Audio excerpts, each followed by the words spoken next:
Commencement de l'annonce heureuse de Yeshua, Messie, Fils de Dieu.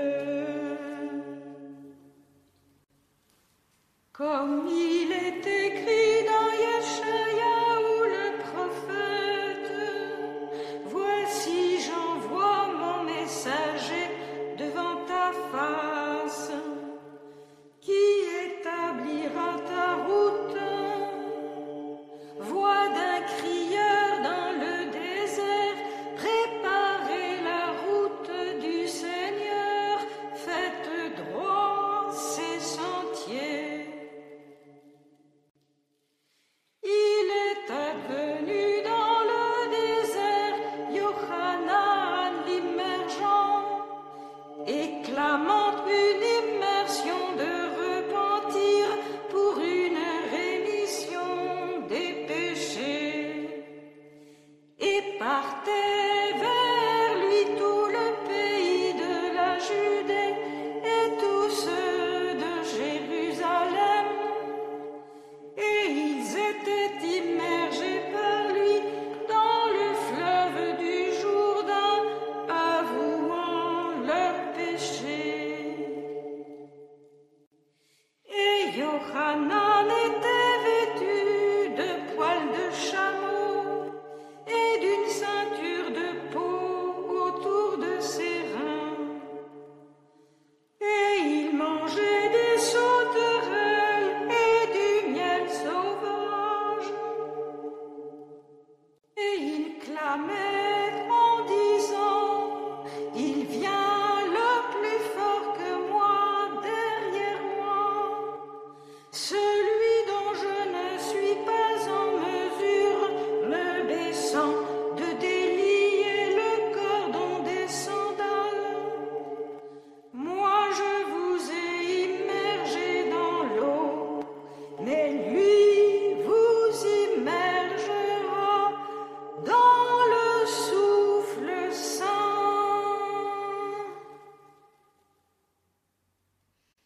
Il est advenu en ces jours-là, Yeshua est venu de Nazareth de Galilée, et il a été immergé par Yochanan dans le Jourdain, et aussitôt montant hors de l'eau, il a vu les cieux se déchirer, et le souffle comme une colombe descendre en lui. Et une voix est advenue hors des cieux, toi tu es mon fils le bien-aimé, en toi je me plais. Et aussitôt le souffle le jette dehors vers le désert, et il était au désert 40 jours, éprouvé par le Satan, et il était avec les bêtes sauvages, et les messagers le servaient.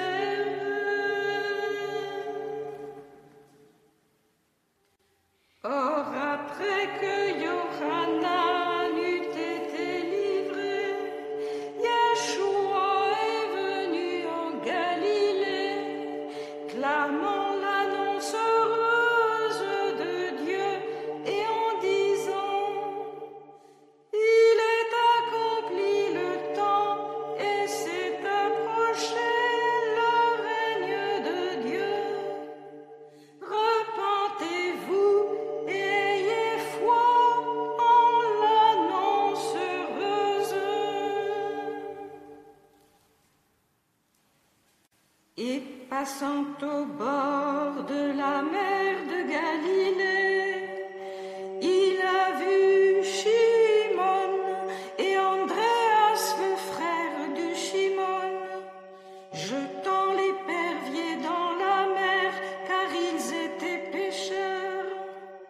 Et Yeshua leur a dit, venez derrière moi, et je vous ferai devenir pécheurs d'hommes. Et aussitôt, laissant les filets, ils l'ont suivi.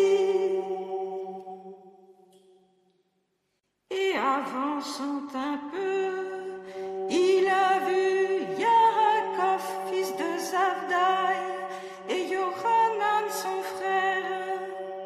Et eux étaient dans la barque, arrangeant les filets.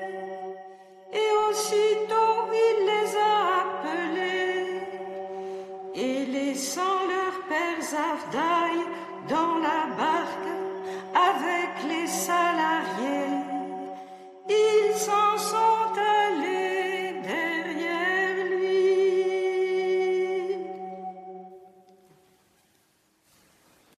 Et ils entrent dans Capharnaüm, et aussitôt le Shabbat, entrant dans la synagogue, il enseignait, et ils étaient frappés de son enseignement, car il les enseignait comme ayant autorité, et non pas comme les scribes.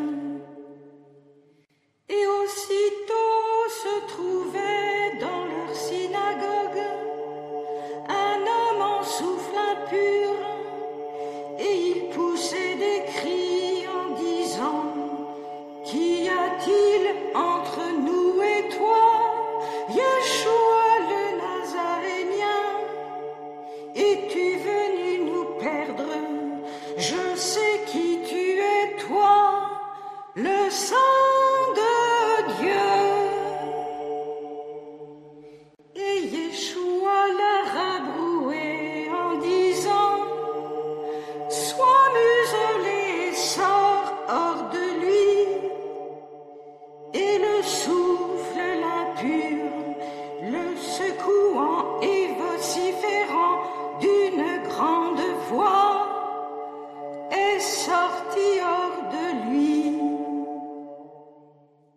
Et tous ont été saisis d'étonnement, au point qu'ils discutaient entre eux en disant, qu'est-ce que ceci, un enseignement nouveau avec autorité? Et il donne des ordres au souffle, aux impurs, et ils lui obéissent. Et aussitôt sa renommée est sortie partout dans toute la contrée autour de la Galilée.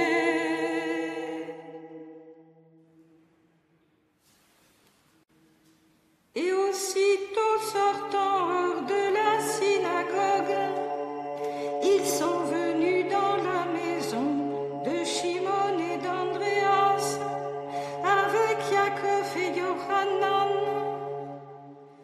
Or la belle-mère de Shimon était couchée, prise de fièvre, et aussitôt il lui parle d'elle, et s'approchant, il l'a relevée, saisissant la main, et la fièvre l'a laissée, et elle les servait.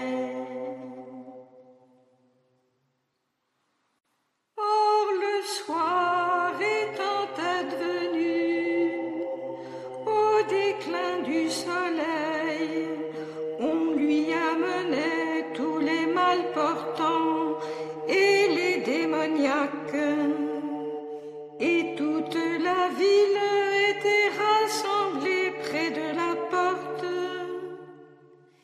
Et il a guéri beaucoup de malportants de diverses maladies, et beaucoup de démons il a jetés dehors, et il ne laissait pas parler les démons, parce qu'il savait qui il est.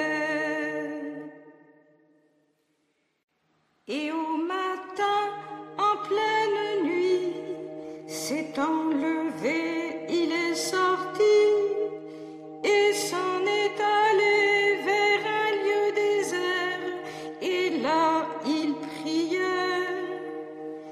Il a poursuivi Shimon et ceux qui sont avec lui, et ils l'ont trouvé, et ils lui disent, ils te cherchent tous. Et il leur dit, allons ailleurs, dans les bourgs voisins, pour que je clame là aussi, car je suis sorti pour cela. Et il est venu clamant dans leur synagogue, dans toute la Galilée, et jetant dehors les démons.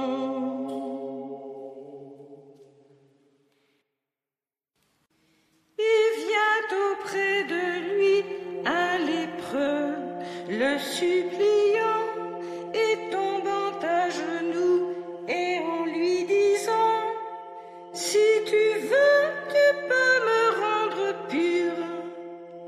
Et pris de compassion, étendant sa main, il l'a touché et lui dit, je le veux, sois rendu pur. Et aussitôt la lèpre s'en est allée de lui, et il a été rendu pur. Et ayant frémi contre lui, aussitôt il l'a jeté dehors et lui dit, vois, ne dis rien à personne, mais pars, montre-toi au prêtre et apporte pour ta purification ce que Moïse a prescrit en témoignage devant eux. Lui, étant sorti, a commencé à clamer beaucoup et à répandre la parole, de sorte que lui ne pouvait plus entrer ouvertement dans une ville, mais il était dehors, en des lieux déserts, et on venait auprès de lui de toutes parts.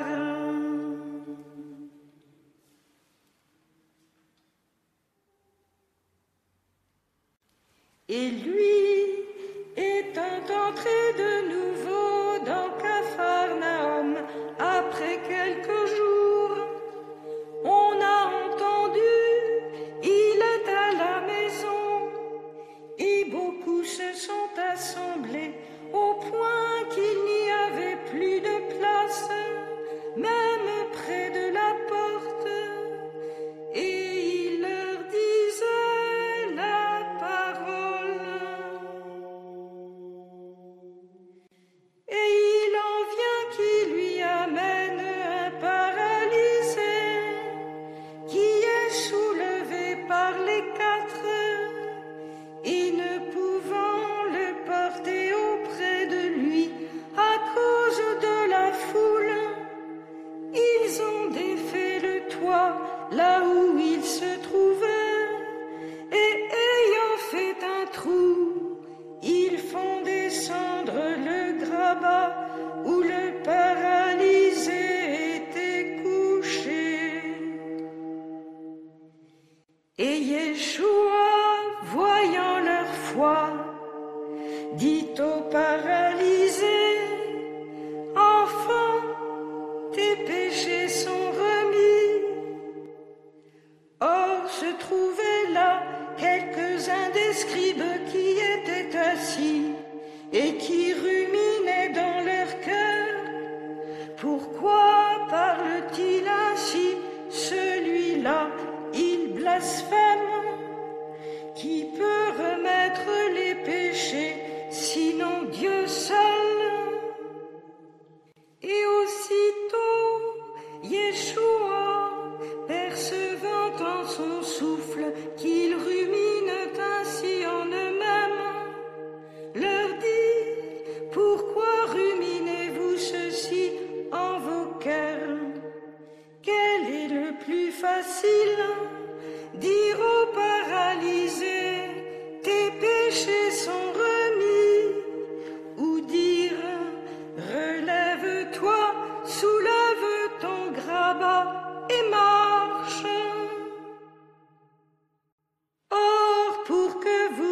sachiez que le Fils de l'homme a autorité de remettre les péchés sur la terre.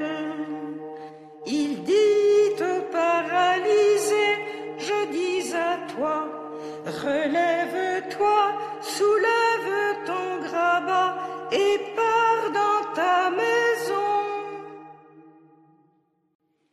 Et il s'est relevé et aussitôt, soulevant son grabat, il est sorti en présence de tous, de sorte que tous étaient hors d'eux-mêmes et glorifiaient Dieu en disant, nous n'avons jamais vu cela.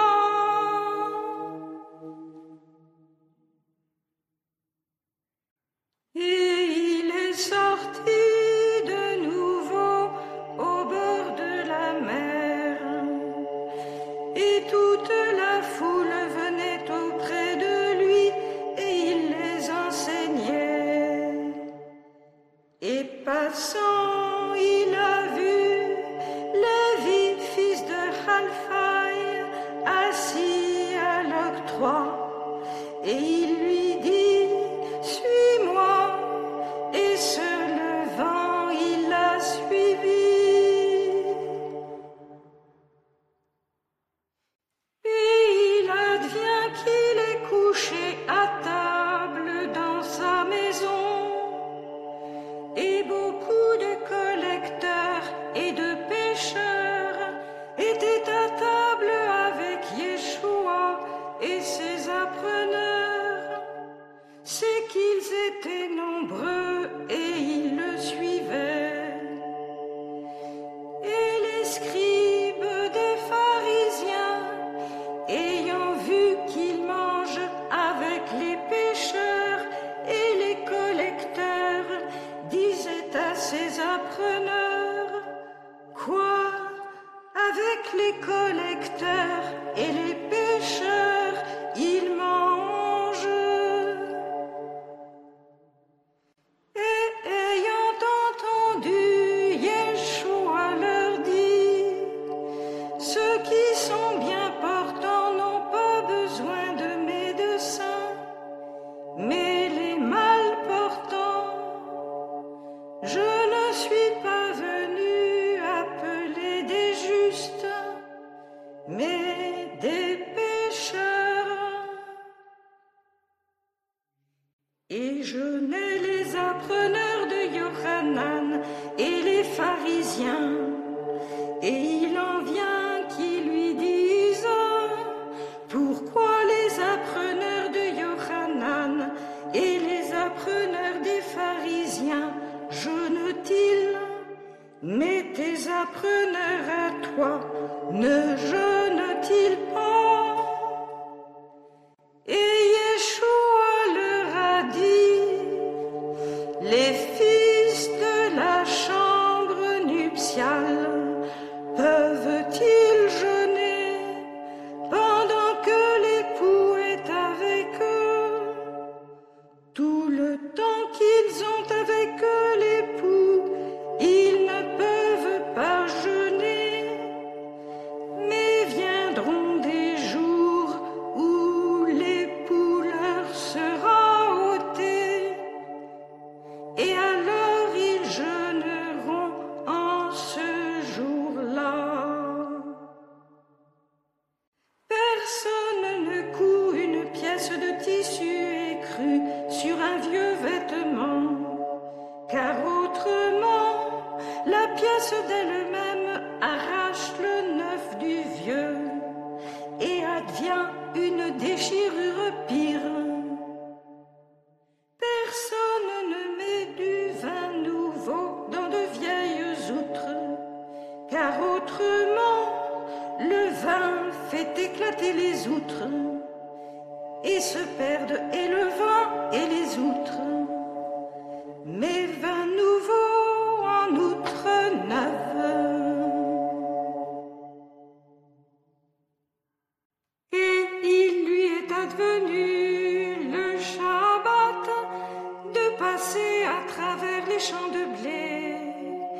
Et ses appreneurs, faisant route, ont commencé à cueillir les épis. Et les pharisiens lui disaient: vois pourquoi font-ils le Shabbat, ce qui n'est pas permis. Et il leur dit: n'avez-vous pas lu ce qu'a fait David quand il était dans le besoin et quand il avait faim, lui et ceux qui étaient avec lui? Comment il est entré dans la maison de Dieu au jour d'Éviatar, le grand prêtre, et a mangé les pains de l'offrande qu'il n'est pas permis de manger, sinon aux prêtres. Et il en a donné aussi à ceux qui étaient avec lui.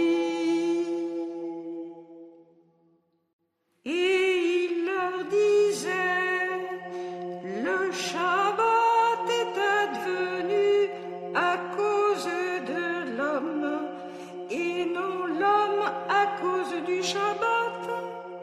Ainsi le Fils de l'homme est Seigneur du Shabbat aussi.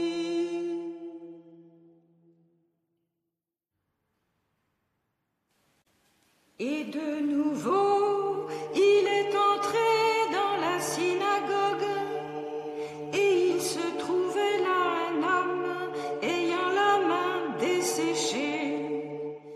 Et on l'épiait: va-t-il le guérir le Shabbat afin de l'accuser?